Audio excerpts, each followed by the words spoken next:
بسم الله الرحمن الرحيم. Të nderuar xhamatllin, javën e kaluar folëm për grupin e dytë që do të jenë të mbrojtur dhe të strehuar ditën e Kiametit nga vuajtjet dhe trishtimet e asaj dite. Dhe thamë se ata janë, pra grupi i dytë, të rinjt që e kaluan rinin e tyre në adhurim të Allahut dhe duke bërë vepra të mira, vepra që Allahu është i kënaqur. Sot me ndihmën e Allahut do të flasim për një të ri që për rinin e muslimanëve mund të jetë shembulli dhe modeli më i mirë. Mund të themi se kush dëshiron të jetë në hijen e arshit të Allahut ditën e Kiametit, le ta merr për shembull këtë ri dhe le të veproj sikur ai. Fjala është për sahabiun e nderuar i cili quhet Muadh ibn Jabal. Allahu qoftë i kënaqur dhe Allahu mëshiroft. Në këto minuta të kufizuara nuk mund të tregojmë shumë për këtë njeri, po do t'i japim disa shembuj dhe një pasqyrë të shkurt rreth jetës së tij. Muadh ibn Jabal është prej ansarëve, prej banorëve të Medinës, prej muslimanëve të parë që e pranuan Islamin para se të shkojë pejgamberi alayhis salatu wassalam dhe të emigrojë në Medinë. Bën pjesë në grupin e 72 burrave që shkojnë për të takuar Rasulullahi sallallahu alaihi wasallam në Aqaba, vend afër Mekës, për t'ia dhënë besën dhe për ta deklaruar imanin e tyre, dhe që kur të shpërngullet në Medinë, ata do ta mbrojnë atë sikur i mbrojnë familjet e tyre dhe do të sakrifikojnë çdo gjë për ta përhapur fenë e Allahut. Muadhi e bëri këtë besatim dhe me të vërtet është një besatim, një bes e rëndë, e dha dhe ai i kishte në atë kohë vetëm 18 vjet. Dhe me të vërtet ju bindë Rasulullahit sallallahu alaihi wasallam dhe e mbajti fjalën që ja dha deri në fund të jetës së tij. Ashtu siç ja premtoi pejgamberit alayhis salatu wassalam, siç e bëri premtimin me fjalë, e realizoi edhe me vepra. Muadh ibn Jabal, të gjithë muslimanët e njohin, ose të paktën ka dëgjuar diçka për të dhe veprat e tij. Edhe pse jetoi shumë pak, ai është i njohur në mesin e muslimanëve. Edhe pse jetoi vetëm 33 vjet.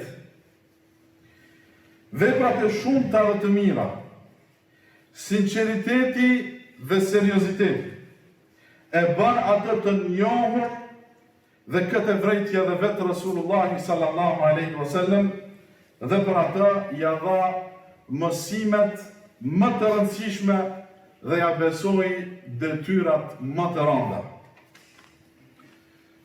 Kur e pa Rasulullahi sallallahu alaihi wasallam zgjuarsinë dhe interesin e tij për dituri, ja mësoi gjërat më të rëndësishme.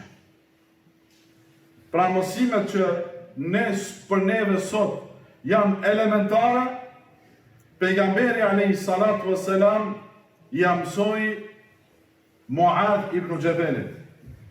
Them elementare sepse apo më parësore dhe më të rëndësishme sepse me këto vepra, dallohemi nga të tjerët. Një ditë, i tha Rasulullahi sallallahu alaihi wasallam: O Muad, a di se cila është drejta e Allahut mbi robërit dhe cila është e drejta e robërve për Allahun? Pra çfarë të drejtë ka Allahu dhe çfarë të drejtë kanë robërit? Muadi radiallahu anhu, edhe pse mund ta jepte një përgjigje, dhe kështu ka qenë edukata e sahabëve, nuk janë përgjigj para Rasulullahi sallallahu alaihi wasallam. Dëshironin që përgjigjen ta dëgjonin nga vetë Rasulullahi alaihi salatu wassalam. Dhe për këtë shpesh thonin: Allahu dhe i dërguari e din më së miri. Pra në këtë rast tha edhe Muadi.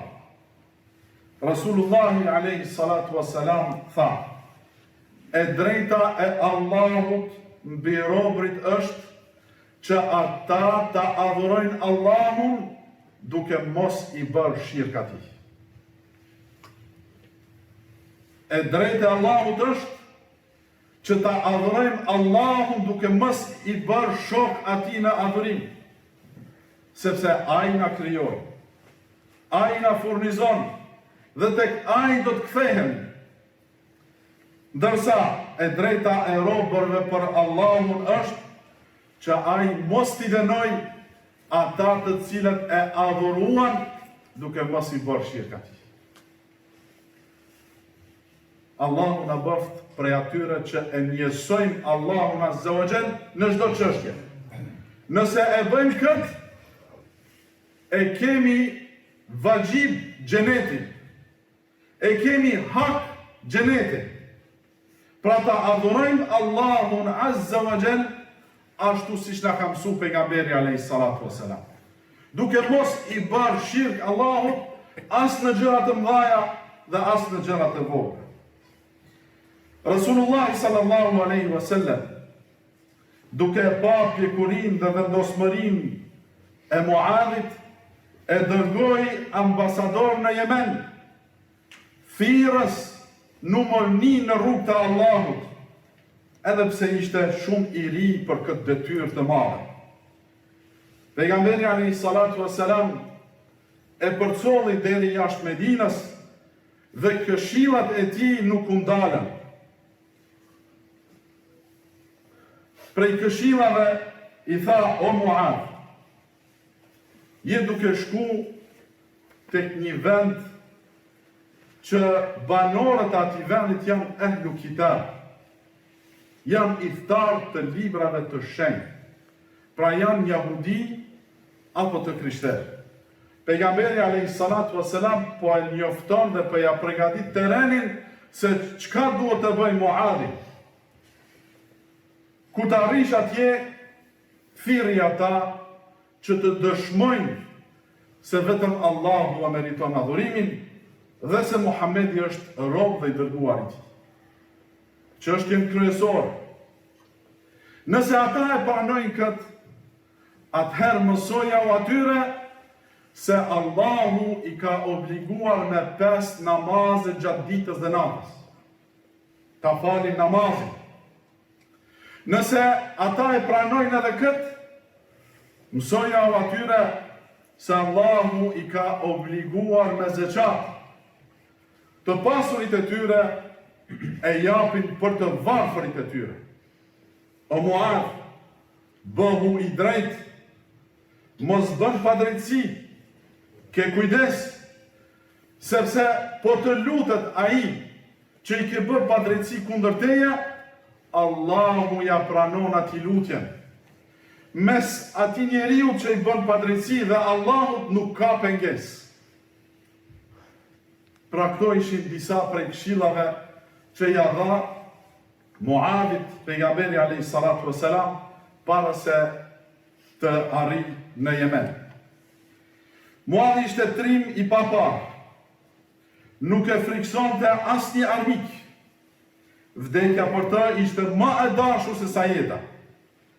Për atë dhe nuk mungoi në asnjë betejë që e bëri Rasulullahi alayhi salatu wassalam. Pas vdekjes së Rasulullahit sallallahu alaihi wasallam, Muadhi u bë shumë i rëndësishëm. Ebu Bekri dhe Omeri nuk dinin ku ta lenin. Ta lenin në Medinë, sepse njerëzit ishin të nevojshëm për diturinë e tij, apo ta dërgonin në fronte, sepse ata atje kishin nevojë për diturinë, strategjinë dhe trimërinë e tij. Ishte aq i ditur sa që Rasulullah sallallahu alaihi wasallam një ditë tha: A'lamu n-nasi bil harami wal halal Muadh ibn Jabal. Njeriu më i ditur në çështjen e halalit dhe haramit është Muadh ibn Jabal. Subhanallah. Aty ishte Ebu Bekri, aty ishte Omeri, Othmani, Aliu, sahabët që e shoqëruan pejgamberin alayhis salatu wassalam prej momentit parë. Megjithatë, pejgamberi alayhis salatu wassalam tha: njeriu më i ditun për haramin në çështjet haramit dhe të halalit është Muadh ibn Jabal. Pejgamberi alayhis salatu wassalam një ditë tha: ditën e Kiametit Muadhi do të i pri ulemave të muslimanëve. Do të jetë imam i dietarëve, do të jetë para tyre sa sheh syri.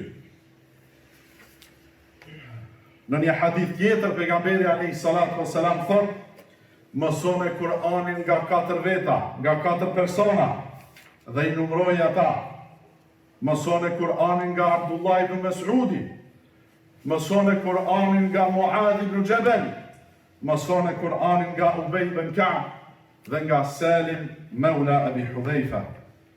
Ku ka tezkia apo merit më të madhe se Rasulullahi sallallahu alaihi wasallam me ta bë këtë merit. Me t'i bën këto lavdata pejgamberi alayhis salatu wassalam, do të thotë se me të vërtet ky njeri ka arrit në grada që pak apo askush nuk i ka arrit ato grada. Ebu Idris el-Khawlani, një prej tabi'inëve të mëdhenj, prej ulemave të mëdhenj, thot: shkova në xhamin e Damaskut. E pash një djalë të mbështetur. Afër tij qëndronin disa persona, disa burra. Ai djalë ishte i buzëqeshëm dhe i qetë dhe shumë i bukur. Kur ata që ishin rreth tij bisedonin dhe nuk binin dakord për diçka, u kthenin ka ky djalë i ri. Dhe ky ja i të përgjigjen dhe të gjithë e pranonin. Nga larg e pash që ky njeri dallon nga të tjerë. Dhe pyeta: kush është ky? Than: ky është shoku i pejgamberit alayhi salatu wassalam, Muadh ibn Jabal. Tha: nesër do të qohëm shumë herët në mëngjes dhe do të ulem afër vendit ku ai ulet. Tha: unë grita natën dhe shkova në atë vend, po kur afrova e pash që ai kishte ardhur para meje. U afrova atij edhe i thash: o Muadh, wallahi inni la uhibbuk. Pra Ebu Idris el-Khawlani kishte ndëgju shumë për Muadhin. Dhe kur e pa dhe ajo që ka kishte ndëgjuar, e bëri që ta doje shumë Muadhin. I afrohet atij edhe i thot: o Muadh, wallahi unë të dua ty për Allah. Muadhi i tha: a është e vërtet ajo që thua? Thot: po. I thot disa herë: a është e vërtet ashtu si thua? Thot: po. Pastaj tha: më mori për këmishën dhe më afroi dhe më tha: po t'jap myshde. Pejgamberi alayhis salatu wassalam ka thënë: wajabat mahabbati lil mutahabbin fiyya. Ka thënë Allah, pra pejgamberi alayhis salatu wassalam po thot: ka thënë Allahu: është bërë obligim xheneti për ata të cilët e duan njëri tjetrin për hir të Allahut. Për ata të cilët rrinë dhe diskutojnë për hir të Allahut. Për ata të cilët i ndihmojnë njëri tjetrit për hir të Allahut dhe për ata të cilët e vizitojnë njëri tjetrin për hir të Allahut. Si mos me dasht Muadhin, ku pejgamberi alayhis salatu wassalam e ka dasht ata. E ka dasht dhe në disa raste ja shprehen ata. Një ditë i thot: "O Muad", pejgamberi alayhis salatu wassalam, "Wallahi inni la uhibbuk." Wallahi unë të dua shumë ty për Allah, o Muad. Muadhi i ngushtum prej kësaj fjale të pejgamberit alayhis salatu wassalam i thot: "Të u bësha kurban bashkë me prindrit e mi, o i dërguari i Allahut." Çka mi thon? Me thon pejgamberi alayhis salatu wassalam, të dua, nuk meriton vetëm se kështu me ja kthy. Muadh ibn Jabal në moshën 33 vjeçare, duke qenë në vijën e frontit, përhapet epidemia e kolerës, ku prej saj vdiqën shumë sahabët Rasulullahit alayhis salatu wassalam. Prej tyre ishte edhe Muadh ibn Jabal. Në shtratin e vdekjes u thot shokëve që i rrinin te koka, u thot atyre: "Shiqoni a ka zbardh mëngjesi." Ata i thanë: "Akoma nuk ka zbardh." Ma vonë i thanë: "Tani zbardhi mëngjesi." Muadhi po e bën një dua, po thot: "O Allah, më ruaj nga nata mëngjesi i të cilës të çon në zjarr." Pastaj thot: "Mirë se vjen o i vdekja, mirë se vjen. Vizitor që më ke munguar, e dashur, që vjen në kohë të vështira. O Allah, o Zoti im, më herët t'jam friksuar, dërsa sot jam plot shpresë tek ti. O Allah, o Zoti im, ti e di se nuk e kam dashur këtë botë asnjëherë dhe qëndrimin e gjatë në të. Nuk e kam dashur dynjan për lumejt e rrjedhshëm apo për mbjellat e saja. Përkundrazi, e kam dashur për agjërimin në ditët e nxehta, për qëndrimin e gjatë në namazin e natës dhe për të shkuar pas dietarëve në tubimet e dijes." Pasi i tha këto fjalë, dha shpirt Muadh ibn Jabal dhe e la një shembull të artë për njerëzimin dhe veçanërisht për të rinjt e muslimanëve. Allah më shiroft Muadhin dhe qoftë i kënaqur prej tij. Allah na bashkoft të gjithëve në xhennetet e larta. Allah na mundsoft që t'i marrim shembull të burra të mëdhenj. Allahu ju mësoft dhe i drejtoft të rinjt dhe të reja tona. Elus Allahun Azza wa Jall që të gjithëve të na strehoj në hijen e arshit të tij ditën e Kiametit. Aqulu ma tasma'un wa astaghfirullaha li wa lakum.